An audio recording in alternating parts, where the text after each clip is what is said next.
think it's really important. We need to stand up against this fascist takeover. That's not a bad word. It's a fact.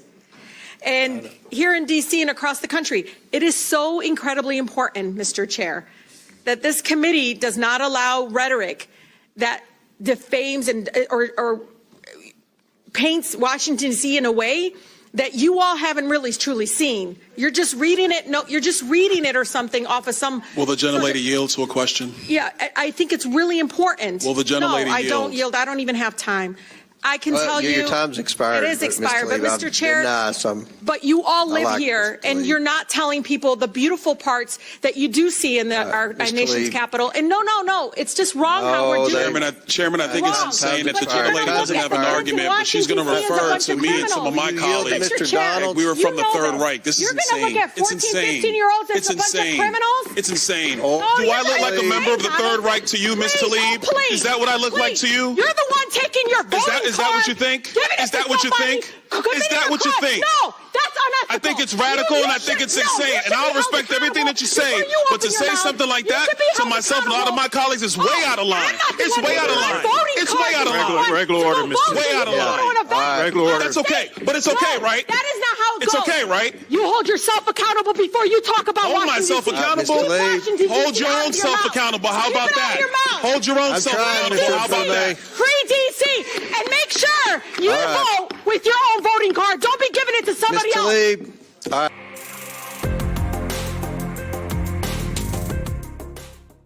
What is going on, guys? Hey, I want to come back to you, and I want to bring you a video about how so many people on the left are willing to continue to lie about Charlie Kirk. They continue, even though there's so much overwhelming evidence pointing, look, the guy didn't say that, or you're taking this out of context. They don't care.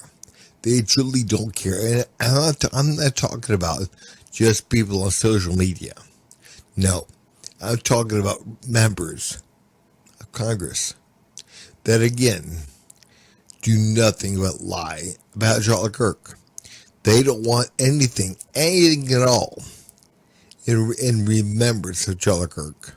They don't want any kind of day or any kind of memorial or anything towards Charlie Kirk because, again, they want everyone to believe that Charlie Kirk was a bigot. Again, man, that's not even close to being true. But these people, they don't care. I'm talking about members, leadership on the left-hand side of the aisle. Watch. Proudly yield time to a person with great honor and integrity, a member of this Congress who has been on the right side of righteousness, a member of this Congress who stands for those who are among the least, the last, and the lost. She hails from the 14th Congressional District in the great state of New York, the Honorable Ms. Ocasio-Cortez. I yield to her such time as she may consume. I thank the gentleman, Representative Green, for his graciousness. Today, the Republican House majority brought to the floor a resolution honoring, quote, honoring the life and legacy of Charlie Kirk. Charlie Kirk's assassination was a horrific and vile attack and incident of political violence. And condemning the depravity of Kirk's brutal murder is a straightforward matter, one that is especially important to help stabilize an increasingly unsafe and volatile political environment where everyday people feel more at risk. We can deeply disagree and come together as a country to denounce the horror of this killing. And it is not a license for the abuse of power and whitewashing of American history. Today's resolution only underscores the majority's recklessness by choosing to author this condemnation and honoring on a purely partisan basis, instead of uniting Congress in this tragedy with one of the many bipartisan options to condemn political violence and Kirk's murder, as we did with the late Melissa Hortman. Instead, the majority proceeded with a resolution that brings great pain to the millions of Americans who endured segregation, Jim Crow, and the legacy of bigotry today. We should be clear about who Charlie Kirk was. A man who believed that the Civil Rights Act that granted Black Americans the right to vote was a mistake. Guys, a member of the United States Congress does not seem to understand what gave Black people the right to vote. In 1870, the 15th Amendment under Reconstruction gave Black men the right to vote. Now, in 1965, the Voting Rights Act that made sure that Black people that could vote amid any barriers that came up, such as literacy tests in the South. They gave Black people the right to vote no matter what. And again, she said the Civil Rights Act. He wants to get rid of the Civil Rights Act because the Civil Rights Act gave Black people the right to vote. That is incorrect. That is not right. And again, man, that's your tax dollars at work right there. But again, this woman, dumb as a box of rocks. The Civil Rights Act, again, right now, first of all, years ago, that did not give Black people the right to vote. Right, and right now, there is so much under the Civil Rights Act that should not be under the Civil Rights Act that is there. And again, like men wanting to play in women's sports or whatever, because again, they want to identify as a woman. And again, he was wanting to get rid of that. And I'm going to let him explain that in his own words. But again, she wants to infer that Charlie Kirk was a bigot, a racist, and whatever. And again, she is incorrect. She is wrong on so many levels. And again, she knows this. Watch. The opportunity, you would get rid of the Civil Rights Act? No, I think you should have a one-page bill that says that racial discrimination based on race is illegal and will not be tolerated in the United States of America. Most Black Americans don't support is men and female sports. Would you agree? I don't know. Yeah, I know. No, for sure, right? Believe it or not, the Civil Rights Act is now being used to keep men playing in women's sports. So the Civil Rights Act was used to help Black America originally. Totally get that. But now the way it was written is that any claim of identification, so someone says, I'm a woman, therefore I can compete in your volleyball team, they come in with a civil rights claim. And so what we're saying is, no, it should be specified to racial, not gender, all that other stuff. And there were all these other provisions as well. And again, man, A.O.C, she understands. She knows, man, what she's doing. She knows that, man, Charlie Kirk did not want to get rid of voting or anything for Black folks. What he was concerned with, again, it's what we all should be concerned with. Right now, under the Civil Rights Act, if you tell a man that he can't play in female sports and he identifies as a female, again, that's a violation of the Civil Rights Act. So you can't tell a man that identifies as female that you can't play in this female sport, or you can't go into a female locker room. Again, that's what Charlie Kirk was against. And again, man, A.O.C, she knows this. But again, very disingenuous. Who, after the violent attack on Paul Pelosi, claimed that, quote, some amazing patriot, unquote, should bail out his brutal assailant, and accused Jews of controlling, quote, not just the colleges, it's the nonprofits, it's the movies, it's Hollywood, it's all of it, unquote. And see, again, man, people like A.O.C, they take things out of context. They cut things out of context. Again, Charlie Kirk was not condoning what the guy did. Not at all. He was saying if the guy did this, allegedly, if he attacked Paul Pelosi, again, people in Chicago, They're let out of jail for doing far worse. But this guy's being kept behind bars. Why? Well, maybe because, again, something is being covered up. Again, people don't want the guy questioned. They don't want the guy questioned because, again, it looks like the guy may have been on the far left. Because we understand that leftists attack each other if you're not far left enough. And again, that may have been what happened here. So some patriot, somebody who wants to get to the truth, who wants to get to the bottom of things, they ought to bail the guy out of jail to sit down and question him. Why did you do this? Again, what you did was wrong. But why did you do it? Why did you attack Paul Pelosi? And get to the bottom of what happened. Because again, it looks like things are very suspicious. Maybe it's being covered up. Maybe it's being covered up. And again, not that the guy should be made a hero. Not at all. But because the guy ought to be bailed out, some patriot ought to bail him out to question him. But again, they know this. On the far left, they know this. But again, they cut clips and they take things out of context to make it fit their narrative. Know what part Elon is saying is the actual truth. So let's go through this. Again, it's double negatives and misuse of the word disinterested. It's a strange tweet that Elon pinpointed on here. But the first part is absolutely true. Let's go to this. Jewish communities have been pushing the exact kind of hatred against whites that they claim to want people to stop using against them. Now, I don't like generalizations. Not every Jewish person believes that.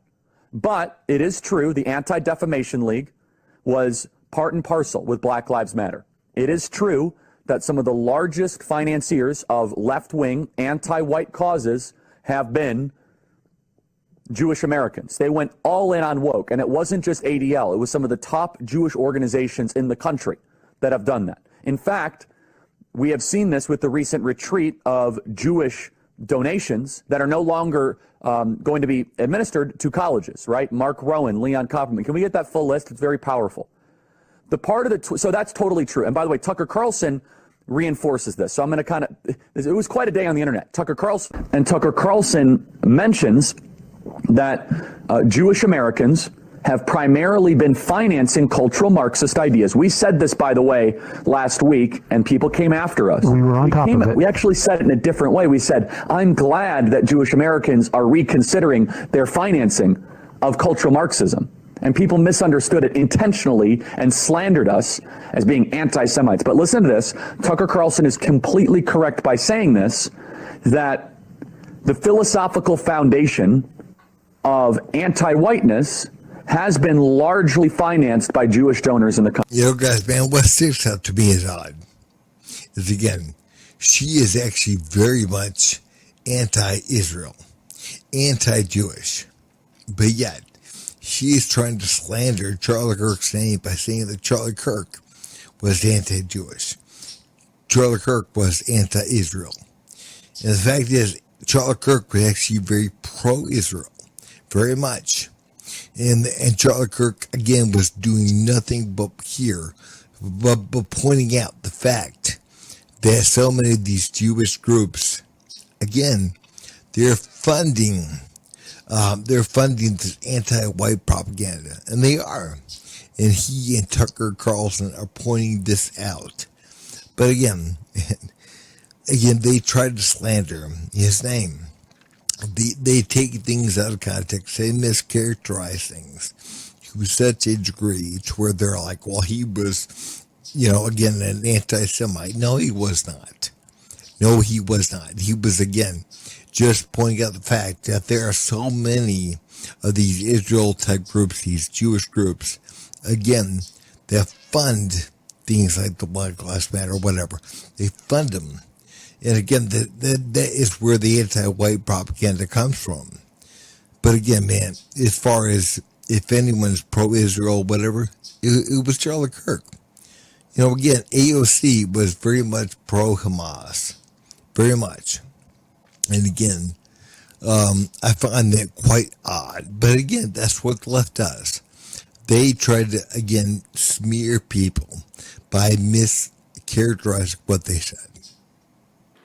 His rhetoric and beliefs were ignorant, uneducated, and sought to disenfranchise millions of Americans, far from the working tirelessly to promote unity, unquote, asserted by the majority in this resolution. It is equally important that Congress does unite to reject the government's attempt to weaponize this moment into an all-out assault on free speech across the country, all in the name of Charlie Kirk. President Trump and the FCC are now cynically threatening to shut down ABC and any outlets who give airtime to the administration's political critics. This is a disgusting attack on the American people and the very First Amendment rights that define us as a country. It is also the ABC Corporation's responsibility to refuse to embolden and participate in this corruption and escalation of censorship. We continue to pray for Mr. Kirk's family and loved ones in the wake of this terrible act. I am thinking especially of his children and his wife, whose grief cannot be measured. And with that, I yield back to the— Well, guys, man, I think it's funny. You have people like A.O.C., they don't seem to understand a whole lot. They don't seem to get it. And again, they're slandering Charlie Kirk.